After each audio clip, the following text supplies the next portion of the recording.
Bueno, qué bendición, de veras. Esta noche ha sido linda, de noche de vigilia, y Dios nos ha bendecido con una presencia hermosa, como siempre, el Señor. Ahí sí que, como tú decías, hermano, ahorita donde dos o tres estén, ahí está el Señor. Y amén. El Señor me estoy hablando esta semana, la verdad que es un tema un poquito largo, pero interesante porque hoy quería hablar sobre la maravillosa gracia de Dios. Hemos estado hablando de la gracia y la verdad que la gracia ha sido un tema que me ha estado fascinando durante algún tiempo, y he estado aprendiendo a ver la gracia desde otro punto de vista. En Efesios capítulo 2, del verso 4 al 9 dice la palabra: pero Dios, que es rico en misericordia por su gran amor con que nos amó, aun estando nosotros muertos en pecado, nos dio vida juntamente con Cristo, por gracia sois salvos. Y juntamente con Él nos resucitó y asimismo nos hizo sentar en los lugares celestiales con Cristo Jesús, para mostrar en los siglos venideros las abundantes riquezas de su gracia en su bondad para con nosotros en Cristo Jesús. Porque por gracia sois salvos por medio de la fe, y esto no de vosotros, pues es don de Dios, no por obras, para que nadie se gloríe. Y aquí estábamos viendo la parte esta donde dice: para mostrar en los siglos venideros las abundantes riquezas de su gracia. Efesios capítulo 2, verso 4 al 9. Y es bien interesante porque cuando yo veo esto que el apóstol Pablo habla y escribe a los de Éfeso, ahí le dice: para mostrar en los siglos venideros. Y cuando Pablo habla de los siglos venideros, está hablando de estos tiempos. O sea que estos tiempos, ya para nosotros son estos tiempos. Para ellos eran los siglos venideros, pero para nosotros son estos tiempos. Entonces, lo que está diciendo ahí, que hay una razón por lo cual Él nos hizo sentar en lugares celestiales, y es esta: mostrar en este siglo las abundantes riquezas de su gracia. Y yo cuando veo estas palabras, abundantes riquezas, es algo que me vuela la cabeza, porque abundante es algo que ni siquiera te imaginas. Riquezas es una abundancia sobrenatural de su gracia. Entonces, pero para experimentar las abundantes riquezas de su gracia es necesario que nosotros estemos sentados en lugares celestiales. ¿Por qué muchas veces nosotros como hijos de Dios no estamos experimentando estas abundantes riquezas de la gracia? Porque para experimentar esto, o para que el propósito de Dios, que es mostrar la abundante gracia que tiene para con nosotros, tenemos que estar sentados en los lugares celestiales. Y para que nosotros estemos sentados en lugares celestiales, tenemos que aprender a pasar el mismo proceso que Cristo pasó. Para que Cristo fuera exaltado, posicionado y que se le diera autoridad, tuvo que pasar un proceso. Filipenses 2:9 dice: por lo cual Dios también le exaltó hasta lo sumo y le dio un nombre que fue sobre todo nombre, para que en el nombre de Jesús se doblara toda rodilla, de los que están en los cielos y en la tierra y debajo de la tierra, y toda lengua confiese que Jesucristo es el Señor, para gloria de Dios Padre. Pero para que Jesús llegara a esta posición, para que a Jesús se le diera un nombre que era sobre todo nombre, para que se le diera esta autoridad y este poder, Él tuvo que primero pasar un proceso. Y es que primero Jesús murió, fue sepultado, resucitó y luego fue ascendido a la diestra del Padre. Y nosotros, dice la palabra del Señor, que nosotros tenemos que completar los padecimientos de Cristo. Y esto no es que el sacrificio de Cristo esté incompleto, sino que ya hemos dicho que como nosotros somos su cuerpo, si la cabeza pasó, el cuerpo tiene que pasar. Porque muchas veces nosotros queremos comernos la gloria sin pasar el proceso y pasar Ahí sí que el sacrificio. Queremos la gloria, pero no queremos el sacrificio. Cuando estamos pasando por proceso, estamos pegando de gritos que nos saque el Señor del proceso. Sin entender nosotros que para poder experimentar la gloria de Dios, necesitamos pasar el proceso. Muerte, sepultura, resurrección y ascensión. Y el primero Cristo murió. Mira cómo el Señor dice que nosotros tenemos que pasar cada este proceso. Mira esto. 1 Corintios 15:3 dice, porque primeramente os he enseñado lo mismo que así recibí, lo que leíamos, ¿va? Que Cristo murió por nuestros pecados, conforme a las Escrituras. Cristo murió por nuestros pecados, o sea, Cristo murió. Ahora, luego nosotros, dicen Romanos 6:1 dice, bueno, ahora ¿qué vamos a decir? ¿Será que debemos seguir pecando para que Dios nos siga perdonando aún? Claro que no, dice. Ya hemos muerto al pecado, así que no podemos seguir viviendo en el pecado. O sea, Cristo murió por nuestros pecados y nosotros morimos también al pecado. Sigue diciendo ahí en mismo Romanos, no olviden que todos los que fuimos bautizados en Cristo Jesús, nos unimos a Él en su muerte. Fuimos unidos a su muerte. Romanos 6:6 también dice, sabemos que nuestra vida de antes murió con Cristo en la cruz, para que fuera destruido lo que desea pecar dentro de nosotros y dejáramos de ser esclavos del pecado. ¿Ya? Entonces, el primer proceso, Cristo murió por nuestros pecados. Él murió por nuestros pecados. Ahora nosotros tenemos que entender que también hemos sido crucificados con Cristo en la cruz y que también morimos a nuestros pecados. ¿Para qué dice aquí? Para que todo lo que nos hacía pecar ya no esté gobernándonos a nosotros. Ya no seamos esclavos del pecado. Entonces, esta primera parte lo creemos, lo confesamos. La pregunta es, ¿será que en realidad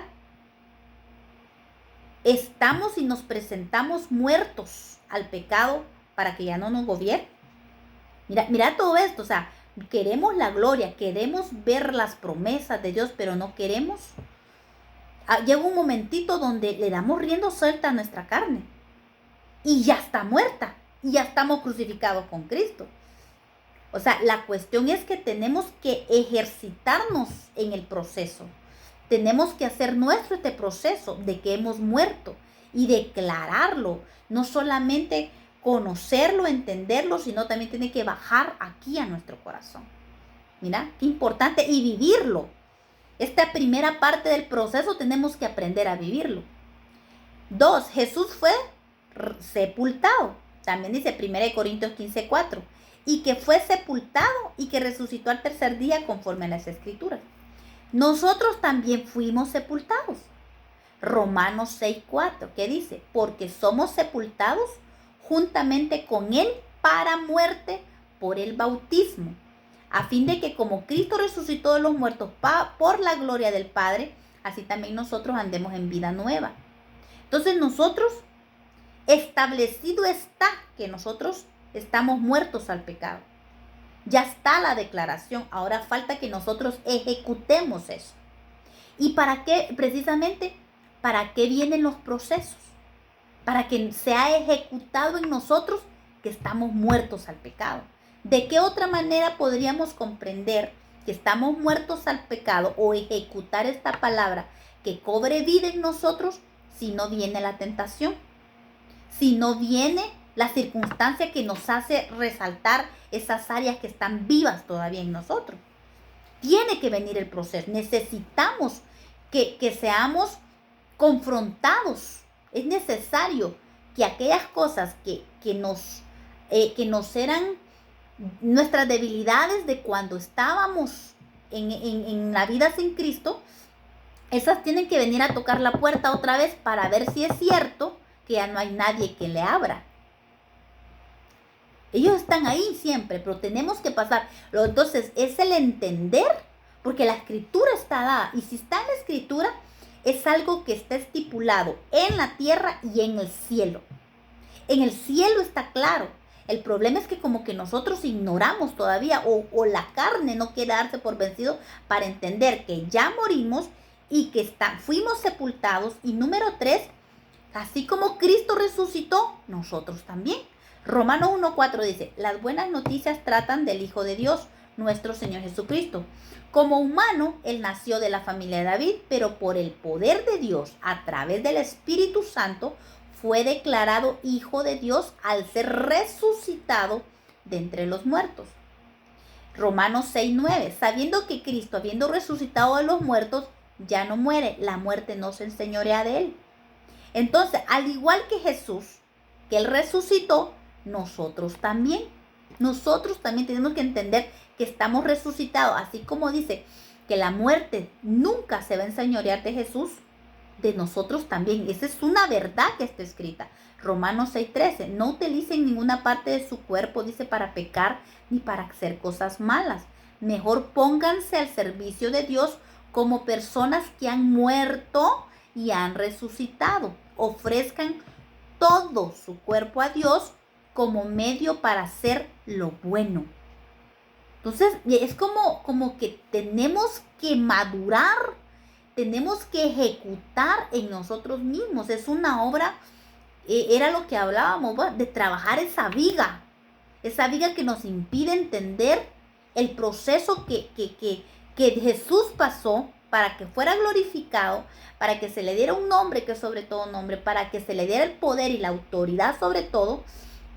Él tuvo que pasar todo esto y precisamente Él pasó lo más, Él ejecutó, Él hizo todos los decretos para que nosotros solo vayamos haciendo ejecútese, porque el poder del Espíritu Santo está para eso, para trabajar juntamente con nosotros para decir ejecútese, es algo ya de acción para ponerlo por obra, porque ya está declarado en el tribunal del gran juez de toda la tierra, ya está declarado, ya está escrito, ya está dictaminado que Cristo hizo todo por nosotros y nosotros solo tenemos que ir ejecutando en el proceso, ir caminando en este camino de santidad.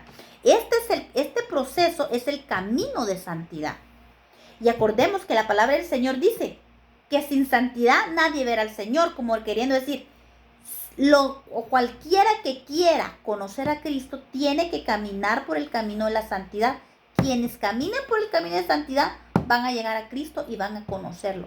Quienes caminen el proceso, las huellas, que transiten por las huellas que Jesús caminó, vamos a alcanzar a ver su rostro un día. Vamos a verlo cara a cara. Entonces, este es el camino que nosotros tenemos que transitar, porque necesitamos posicionarnos en los lugares celestiales. Y esto es hermoso porque yo pienso que es un proceso que está siendo trabajado paulatinamente. ¿Por qué? Porque a medida de que yo voy haciendo morir mi carne, voy sepultándolo y declarando que estoy muerta y resucitando a Cristo en mí, voy a ser posesionada en lugares celestiales. O sea, el avance es progresivo en cada una de las etapas y todas se van trabajando al mismo tiempo. Por ejemplo, en áreas, yo tenía un área, por ejemplo, la mentira. Entonces, yo declaro que morí para la mentira y trabajo con el Espíritu Santo para que la mentira muera en mí y la sepulto en el nombre de Jesús y resucito en la verdad de Cristo para que la mentira ya no tome posesión de mí. Entonces, cuando yo resucito, ya me estoy posicionándome en el lugar que Cristo ya fue posicionado. ¿Por qué? Porque el cuarto proceso que Jesús pasó fue que fue posicionado y fue sentado en los lugares celestiales. Dice en Efesios 1:20, hablando del poder del Espíritu Santo, dice que está disponible para nosotros, pero fue el que operó en Cristo, resucitándole de los muertos y sentándole a su diestra en los lugares celestiales, sobre todo principado y autoridad y poder y señorío, y sobre todo nombre que se nombra no solo en este siglo, sino también en el venidero, y sometió todas las cosas bajo sus pies. Esto es la posición que Cristo recibió junto al trono del Padre. Él está sentado a la diestra del Padre, sentado en los lugares celestiales.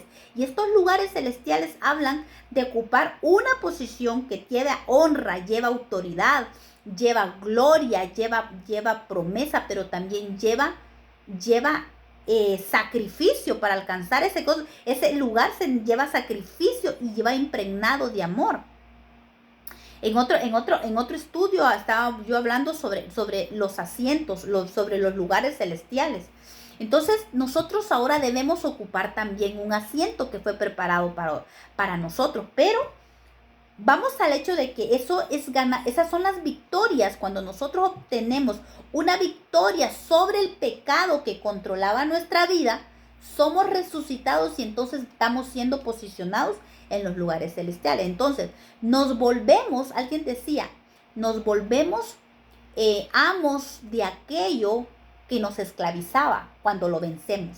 O sea, ya no nos esclaviza y nos volvemos sus amos. ¿Eso qué significa? Que se nos ha otorgado un poder sobre eso que nos controlaba antes, pero que lo hicimos morir y resucitamos en la vida de Cristo, y si nos vamos posicionando en ese lugar que Dios quiere que nosotros tomemos, el mismo lugar que Cristo ahora ocupa. Entonces es como un proceso que va en crecimiento. A medida que vamos venciendo, vamos tomando ese asiento, vamos tomando esa posición y se nos va otorgando autoridad, se nos va otorgando el poder y se nos va otorgando todo eso que conlleva. Colosenses 3:1 dice, mire esto: con Cristo ustedes fueron resucitados de la muerte, por eso busquen las cosas del cielo, de arriba, donde Él está sentado a la diestra de Dios. Entonces, para que nosotros verdaderamente experimentemos la gloria de Dios, para que nosotros experimentemos verdaderamente las cosas de arriba, el qué significa estar sentado en los lugares celestiales, tenemos que buscar las cosas de arriba, las cosas del reino, de las cosas del cielo, dice.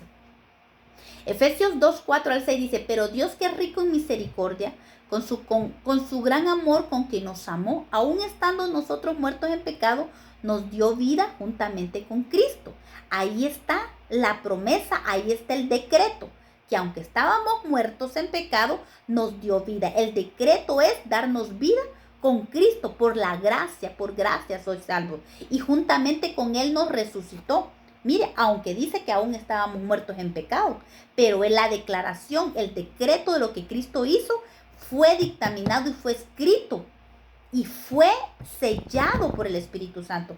Y asimismo nos hizo sentar en los lugares celestiales con Cristo Jesús. El decreto ya está, la posición ya está, su lugar, mi lugar está disponible, ya está para tomar posesión. Pero para poder tomar posesión de ese asiento en los lugares celestiales necesitamos trabajar este proceso que Jesús caminó. Este asiento, este lugar celestial en Cristo Jesús es un asiento de gloria, de honra, de autoridad, de justicia, de intercesión, de amor y de sacrificio. Miren, qué interesante. Entonces, pero a mí lo que me llama la atención es que dice, así como nos dio vida juntamente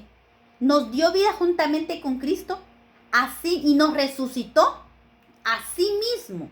Y esto me llama la atención porque muchas veces nosotros estamos seguros de que Cristo nos dio vida y que Cristo nos resucitó, pero muy pocas veces estamos conscientes de la posición que Dios tiene disponible para nosotros y que todos podemos acceder a esa posición. Todos. Mucha gente piensa que, wow, los siervos, vemos que nos asombramos cuando vemos siervos y siervas de Dios usados por Dios con unciones maravillosas, usados en sanidades, usados en milagros, en proezas, y uno dice, wow, qué nivel.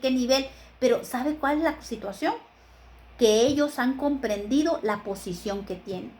Significa que así como Cristo nos dio vida y nos hizo resucitar juntamente con Él, de la misma manera, mire esto, dice la palabra que de la misma manera nos hizo sentar en lugares celestiales. O sea, tan cierto es que Jesús nos dio vida, tan cierto es que Jesús nos resucitó con Él, de la misma manera tan cierto es que Dios tiene disponible asientos de gloria, de honra, de autoridad, de justicia, de amor, de sacrificio para usted y para mí. De la misma manera. Y esa palabra es la palabra kai, en la palabra griega kai, que significa de la misma manera, en verdad. En verdad. ¿Verdad? En verdad. Entonces dice, nos hizo sentar. Nos hizo sentar, dice, tomar un asiento. Sentarse con Él. O sea, es como nos hizo sentar, es algo que está determinado para nosotros. Y dice que nos hizo resucitar con Cristo, nos levantó en su compañía, juntamente con Él. Y qué importante, porque dice que así como nosotros fuimos resucitados y estamos conscientes de que fuimos resucitados con Cristo, debemos buscar las cosas de arriba. Queriendo decir, usted fue resucitado con Cristo. ¿Cuál es el siguiente paso? Siga el proceso y busque ese lugar. Trabaje, busque. Con el Espíritu Santo, busque ese lugar, busque las cosas de arriba, dedíquese a buscar las cosas de arriba. Y ese buscar significa, mire, es la palabra seteo, que significa buscar, y específicamente en el hebreo significa adorar a Dios. Mire esto, adorar a Dios. ¿Cuál es la forma de buscar las cosas de arriba? Es por medio de la adoración. Adoración. Dice que también significa procurar, requerir, buscar, demandar.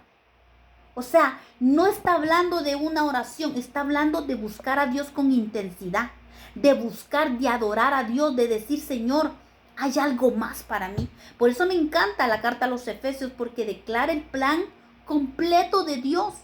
Si como hijos de Dios entendiéramos todo lo que el reino tiene disponible para nosotros, yo creo que nos esforzáramos más a entender que no solo Dios no nos quiere solamente que estemos en el sacrificio.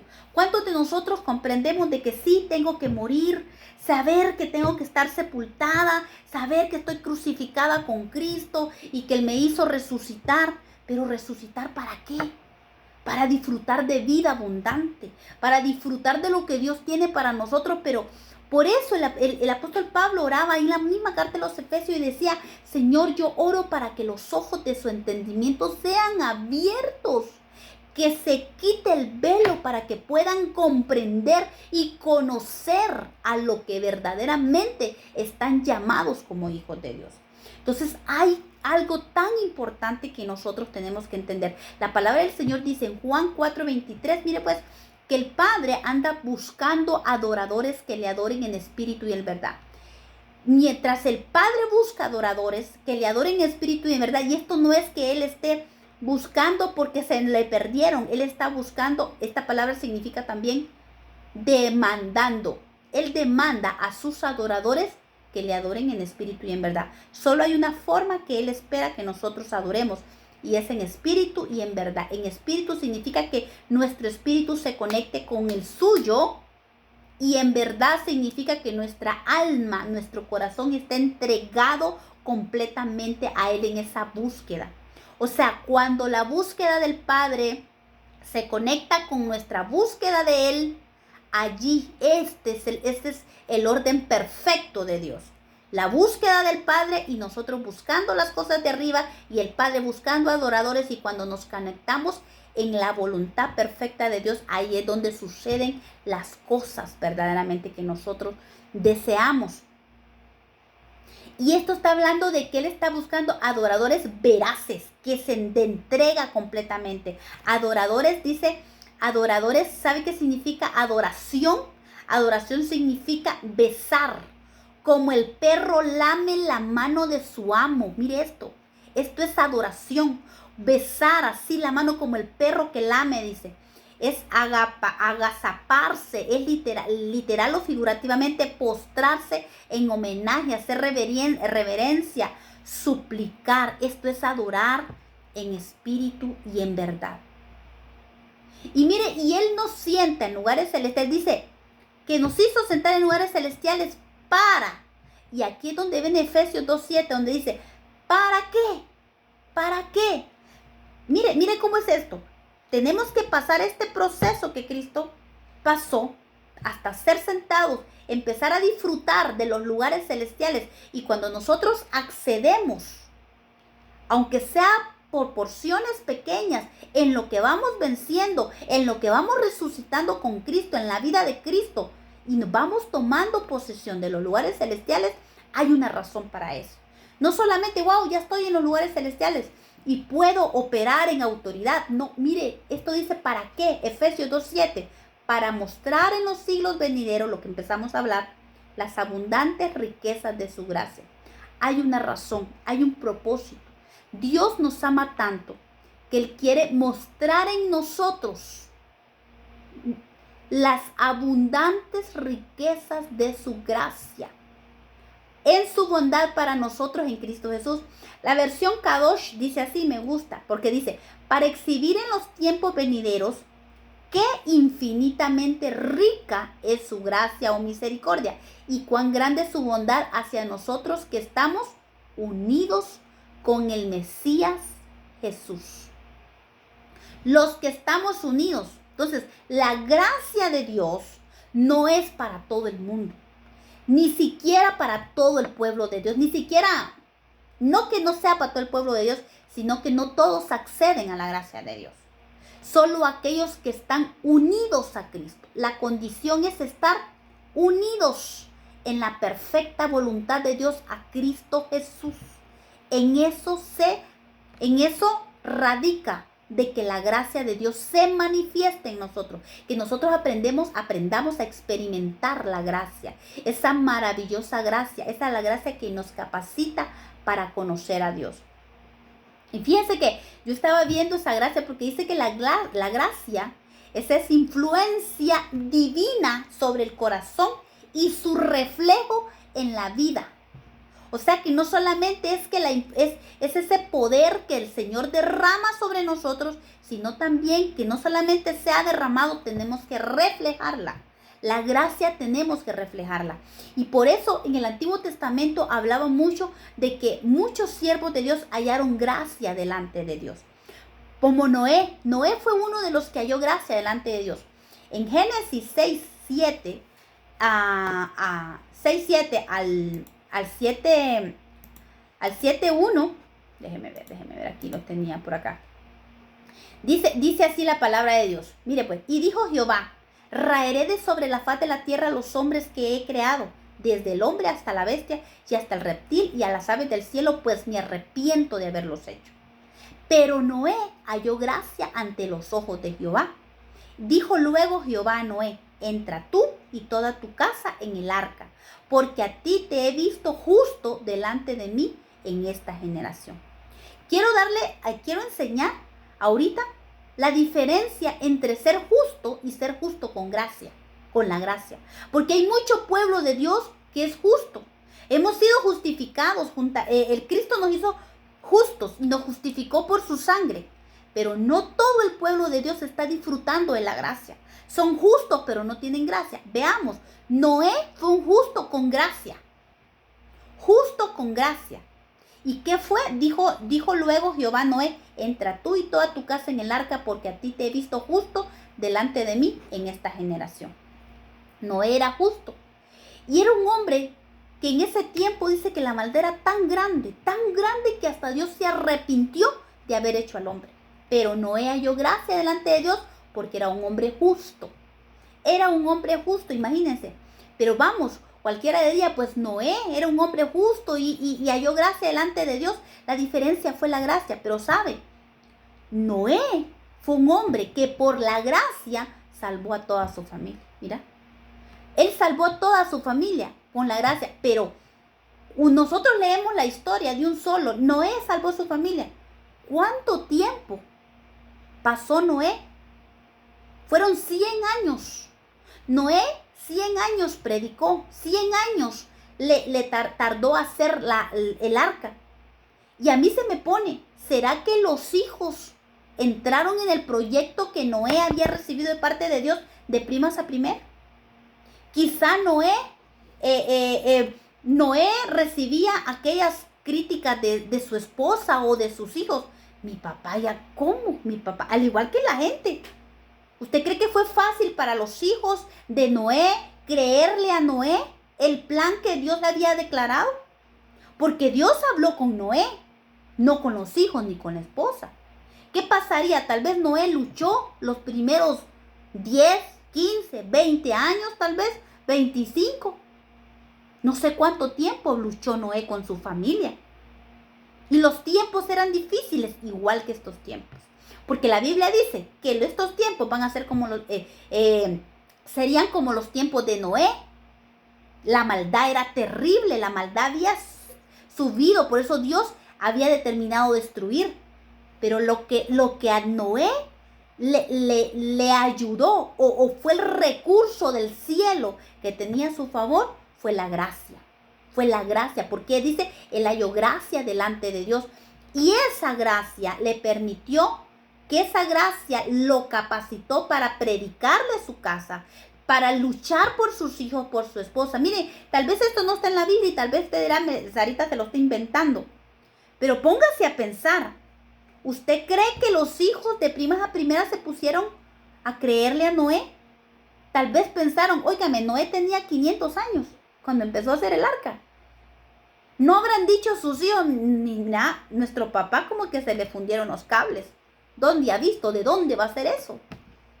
Quizá Noé no empezó desde el principio a hacerlo porque necesitaba la ayuda de sus hijos y sus hijos no creían en él, quizá.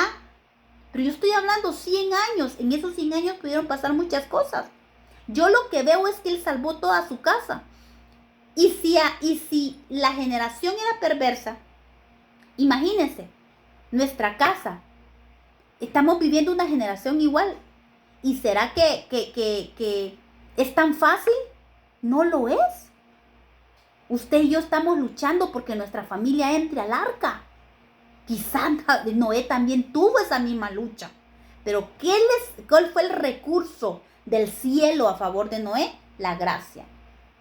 Porque vemos a otro que también era un hombre justo, metido en una generación, en una ciudad que fue destruida.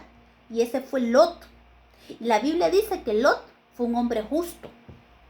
En la carta de Pedro dice que Lot era justo y que él sufría de ver el hablar y la condición de las personas. Pero sabe, en ningún momento de la historia vemos que Lot haya hallado gracia delante de Dios. Nunca. ¿Y sabe dónde lo vemos la diferencia? Primero, no lo dice la palabra. Segundo, Lot destruyó a su familia. A pesar de que era justo, como no contaba con la gracia, destruyó a su familia. La tradición judía dice que no solamente 2 hijas tenía Lot. La tradición judía dice que habían más hijos que ya estaban casados y vivían ya. Estaban metidos allá en Sodoma, ya se habían casado con otras, con gente de Sodoma y sus hijos estaban allá. Esos hijos se quedaron. Por eso la mujer de Lot volteó a ver, porque no solamente su corazón estaba en Sodoma, sino que también posiblemente sus hijos. Ella estaba viendo a sus hijos que se quedaban. Cuando vio el fuego que caía, ella volteó, porque sus hijos se quedaban. También tenía un par de hijos que también se habían quedado ahí. Pero Lot no contaba con la gracia de Dios para poder pasar el proceso completo como lo hizo Noé. Porque Lot no contó con la gracia. Y vemos cómo su mujer fue convertida en sal. Sus 2 hijas, se perdió hasta sus 2 hijas porque terminaron convirtiéndose en sus mujeres y destruyó su familia. ¿Sabe por qué? Porque los hijos que le tuvieron sus hijas se convirtieron en naciones perversas y paganas, enemigas del pueblo de Dios. Entonces vemos que Lot destruyó a su familia porque a pesar de que era hombre justo, no contó con la gracia de Dios. Vemos la diferencia de Noé. Entonces la gracia de Dios, que Dios quiere revelar en nosotros, mira, ahora nosotros no tenemos que pelear por la gracia de Dios. ¿Sabe qué? La gracia de Dios nos encontró. La gracia de Dios se nos derramó, se nos dio a nosotros sin que nosotros la buscáramos, sin que nosotros la mereciéramos. Vaya, Noé, siendo justo, halló gracia delante de Dios, pero nosotros no éramos justos. Pero hay gracia disponible para nosotros. La gracia de Dios tan maravillosa, disponible para pelear, porque la gracia capacita. La gracia nos da el poder. Mire, la gracia es la que reparte los dones de acuerdo de acuerdo a lo que nosotros necesitamos. Por eso es que nosotros no podemos envidiar la gracia de alguien más, el don de alguien más, porque la gracia dice que ha repartido los dones de acuerdo a nuestra necesidad, de acuerdo a su plan y a su voluntad. Entonces nuestra gracia, la gracia que ha sido derramada sobre mí, posiblemente no es la misma derramada sobre Dorita, sobre mi hermana Nati. No, no es la misma. Pero, o sea, no es el mismo don. La gracia de Dios es una, ¿sí? Pero la gracia la vemos manifestada en diferentes dones, en diferentes capacidades, en diferentes recursos, de acuerdo a nuestra necesidad. La gracia está disponible para luchar. Esa gracia que ayudó a Noé para que entrara toda su familia en el arca, es la misma gracia y aún más. Porque hoy Cristo venció. Y por eso Cristo está sentado en lugares celestiales y nos hizo sentar en lugares celestiales. ¿Para qué? Porque Él quiere manifestar su gracia. Miren, es el deseo. Dios es tan bueno que Él desea manifestar la abundante riqueza de su gracia. El problema es que nosotros no damos, no subimos, no queremos pasar el proceso para poder obtener. Queremos ver la gloria, pero no queremos pasar el sacrificio. Jesús, para ver la gloria, tuvo que pasar muerte, sepultura, resurrección y luego ascensión y fue puesto en lugares celestiales, porque Él pasó el proceso y nosotros queremos experimentar la gloria sin sufrimiento. Sin dolor, dice un canto, no hay victoria. Mire, otro hombre que halló gracia delante de Dios fue Moisés. Y es bien hermoso porque en Éxodo 33:13 dice la Biblia: ahora pues, dice, si he hallado gracia en tus ojos, te ruego que me muestres ahora tu camino para que te conozca. ¿Qué le está diciendo Moisés? Necesito tu gracia, porque la gracia me va a mostrar tu camino. Eso es lo que hace la gracia en nosotros. Nos muestra el camino. Y dice, para que te conozca. Nos muestra el camino y nos muestra a Jesús. Es la gracia por medio del Espíritu que nos hace conocer al Señor. Qué importante es la gracia en nuestra vida. Y haya gracia ante tus ojos, dice, mira que esta gente es pueblo tuyo. Y Él le dijo, mi presencia irá contigo y te daré descanso. Porque la gracia nos hace conscientes de la presencia de Dios. La gracia nos trae descanso a nuestra vida, porque la gracia nos enseña a vivir. En la carta de Tito dice la palabra del Señor que la gracia nos enseña a vivir de una forma piadosa en este mundo. Por eso la gracia nos da descanso. Mi presencia irá contigo. La gracia nos hace conscientes de que la presencia de Dios está con nosotros. Y dice, ¿y en qué se conocerá aquí que he hallado gracia en tus ojos, yo y tu pueblo? Sino en que tú andes con nosotros y que yo y tu pueblo seamos apartados de todos los pueblos que están sobre la faz de la tierra. La gracia nos capacita para transitar el camino de la santidad. La gracia, es por la gracia, la capacitación de Dios viene por la gracia. Ella nos capacita para ser santos, para apartarnos como pueblo de Dios.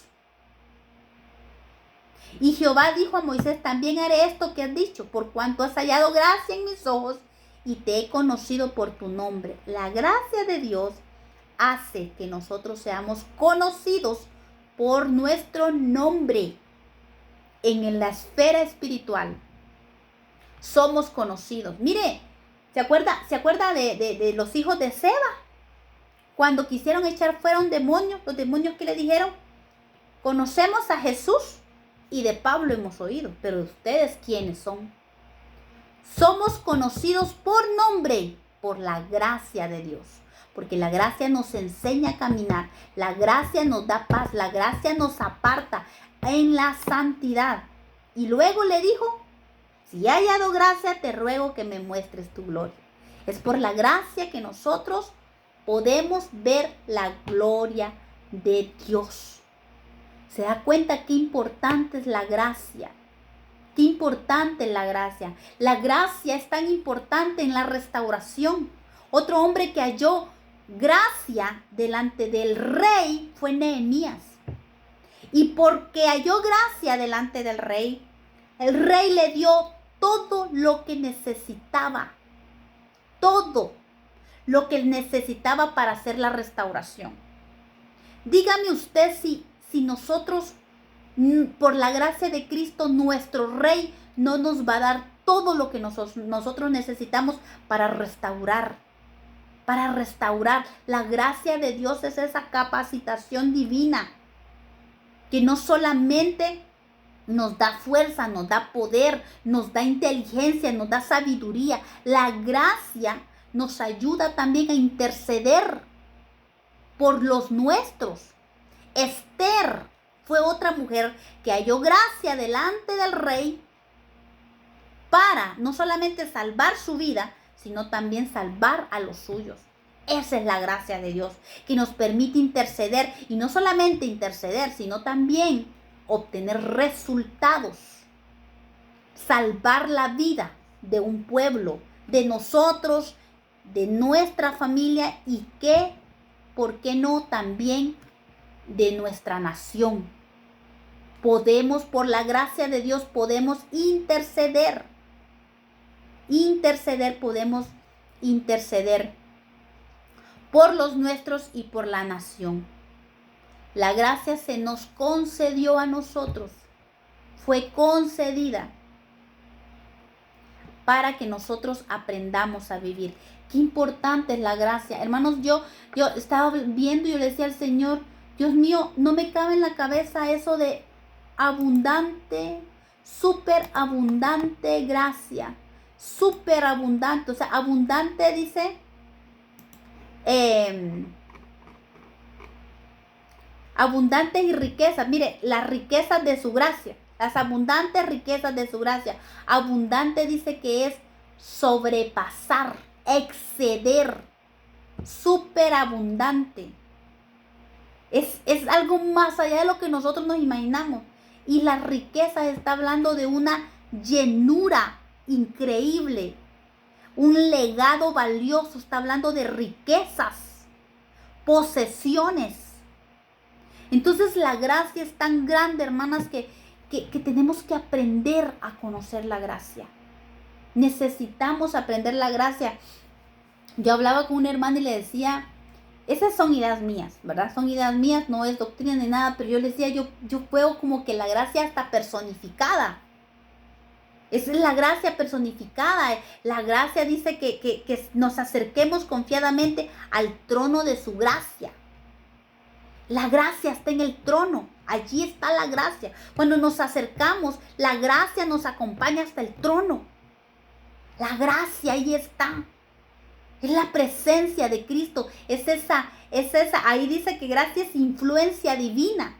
Es ese poder, es ese amor que Él ha derramado sobre nosotros para poder hacer todo lo que nosotros necesitamos. Entonces yo veo la diferencia. Hay mucho pueblo justo, pero que no está echando mano de la gracia. Hay mucho pueblo justo que sufre porque no sabe cómo echar mano de la gracia. ¿Sabe por qué? Porque no está dispuesto a pasar el proceso o no quiere pasar el proceso para echar mano de la gracia. Dice la palabra del Señor que de su plenitud tomamos todos. Y gracia sobre gracia. Hay demasiada gracia disponible. Pero a pesar de que la gracia está disponible para el pueblo de Dios, no todos acceden a la gracia. No todos los justos acceden a la gracia.